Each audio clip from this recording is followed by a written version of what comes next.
We talk endlessly about boomers. We analyze millennials like a cultural thesis.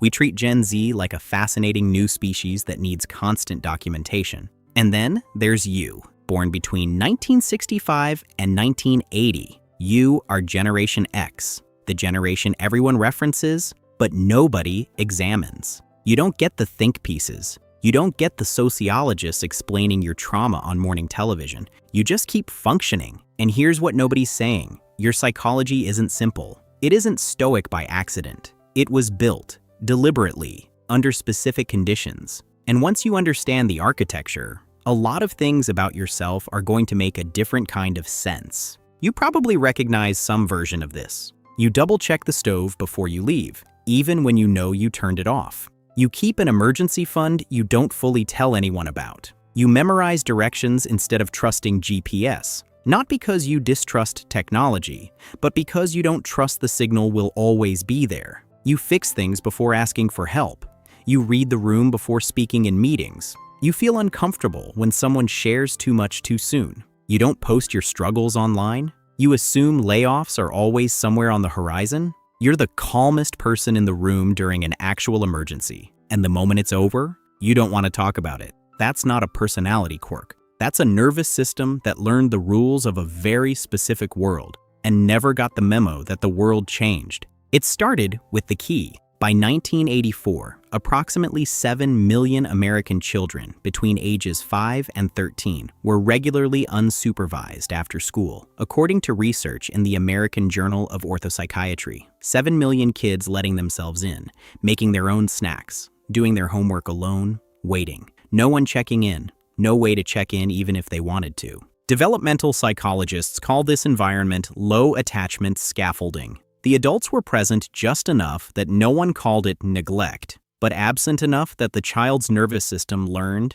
at a foundational level, not to build its security around other people. This is where attachment theory becomes critical. Researcher Mary Ainsworth's work identified avoidant attachment, a pattern where a child learns to suppress their need for connection because that need was repeatedly unmet. The child doesn't stop needing connection. The brain simply reroutes around the need to protect the child from the pain of reaching out and finding nothing there. 40 years later, that rerouting is still running. That's why asking for help registers as a small defeat. That's why "I've got it" comes out automatically, even when you clearly don't. Your nervous system learned, before you were old enough to question it, that dependency is a liability. If you watched my video on Zennials, that microgeneration caught at the analog-digital edge, you already understand what it means to grow up mid-transformation. But Gen X's version was earlier and harder. Zennials got the internet in college. Gen X got it mid-career, after their nervous system was fully formed. Their psychology wasn't shaped by technology. It was shaped by what came before it, a world where information had physical weight. You spent afternoons in libraries for a single answer. You memorized phone numbers because there was no backup. Cognitive psychologists call this effortful retrieval encoding.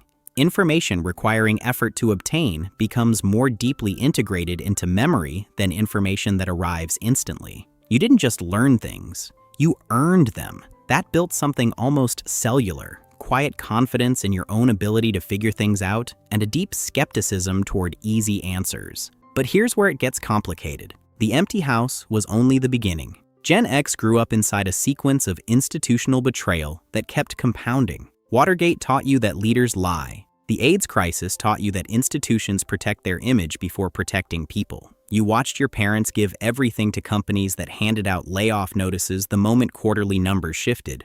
Everyone told you, work hard, follow the rules, and the system will hold. And then the systems didn't. Neuroscience shows that late adolescence and early adulthood form a critical window for future expectancy bias, the brain's calibration of how likely good outcomes are based on prior evidence. When institutional failure dominates that window, the baseline shifts. You stop assuming permanence. You start assuming change. Here's the reframe most people never offer Gen X. That's not cynicism. That's a Bayesian update. Your brain ran the data across family stability, corporate loyalty, political integrity, and economic security, and adjusted the model. Expecting the rug to get pulled isn't pessimism. It's a statistically informed prediction from a very large sample size. This is also the behavioral pattern we examined in the video on cutting people off. When you learned early that structures collapse, you internalized mobility.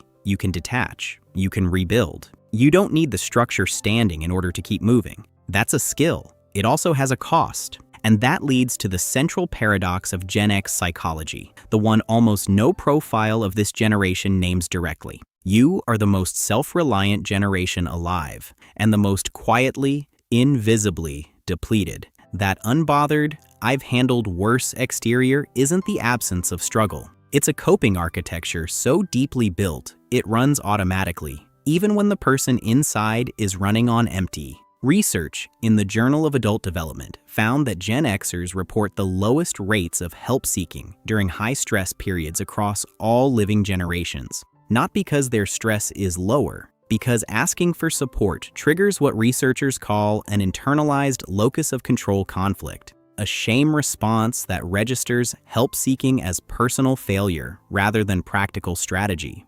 Occupational psychology adds the concept of occupational chronicity, maintaining extreme self-sufficiency professionally as a protective response to repeated workplace instability. You don't invest in companies. You invest in your own competence. You can't control whether layoffs are coming. You can control whether you're the most capable person in the room when they do. You don't ask. Not because you're fine.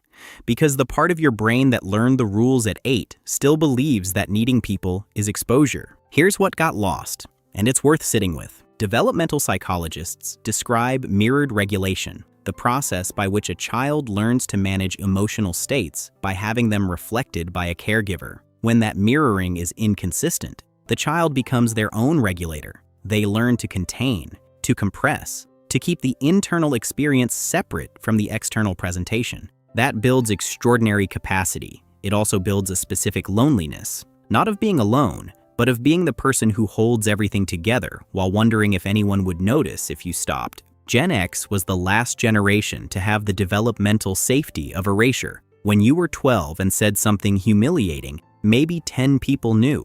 It faded. You got to rebuild. That's gone now. And Gen X watched it disappear for their children in real time, gave them everything they never had, and still carry a quiet concern that something load-bearing was removed in the softening. And this is the part Gen X almost never receives. That emotional containment, that contingency planning, that refusal to perform vulnerability, none of it is dysfunction. It's cognitive flexibility developed under genuine pressure. Holding two contradictory truths simultaneously, hope and skepticism, warmth and distance, loyalty without dependency, is one of the strongest predictors of long-term psychological resilience in the clinical literature. You're not emotionally distant. You're emotionally efficient. You're not pessimistic. You're probabilistic. You don't avoid attachment. You assess reliability before extending it. In a world accelerating faster than most people can track, your calibration isn't a relic. You understand that systems fail. You don't confuse visibility with value or noise with progress. That's not an outdated operating system. That's advanced pattern recognition, and the world is going to need it. And if any of this felt personal, the videos on Generation Z and Zennials on this channel explore how the generations around you adapted differently and why those differences make more sense than most people realize. See you soon.